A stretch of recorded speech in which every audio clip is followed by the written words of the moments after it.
A few days ago while I was printing, this part fell out of the tool head.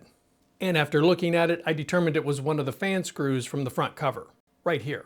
But not just the screw, it was also the screw hole as well. My first thought was to just glue it back in, but I don't think that'll work because it didn't break very clean. My second thought was to contact Bamboo Lab support to see if they would replace it. But unfortunately, my printer is just a little bit out of warranty.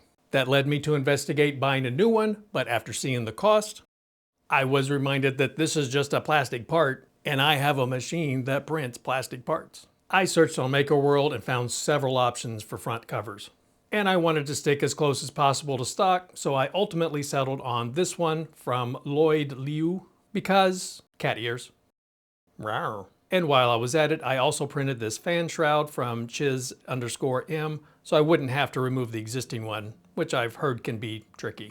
So first things first, I'll remove the front cover from the tool head. Then I remove the part's cooling fan and circuit board, making sure to save the screws. As it turns out, the one remaining post holding the fan in was broken too. So this replacement just became very timely. Fantastic.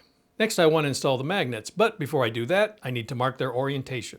I simply stick the magnets on the tool head and mark the outside with a Sharpie. A little drop of glue in each recess, and then install the magnets Sharpie side down.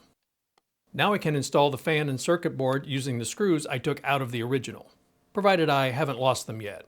They are very tiny.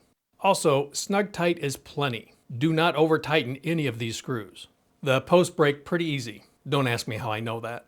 The last bit of assembly is installing the fan shroud. But again, be careful.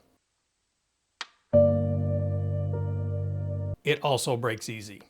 Once you're done reprinting the cover, you can carefully install the fan shroud reusing the screws from the original. I didn't show it, but glue in a 4x2 magnet here using the same procedure as the top two magnets. You can then reinstall the fan and circuit board as before, but a little faster now because you've done it several times at this point. And with that, we're back to the printer.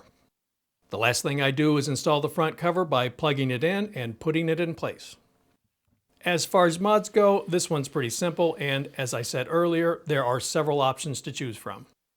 So remember, if your tool head starts to crumble like mine did, just make a new one.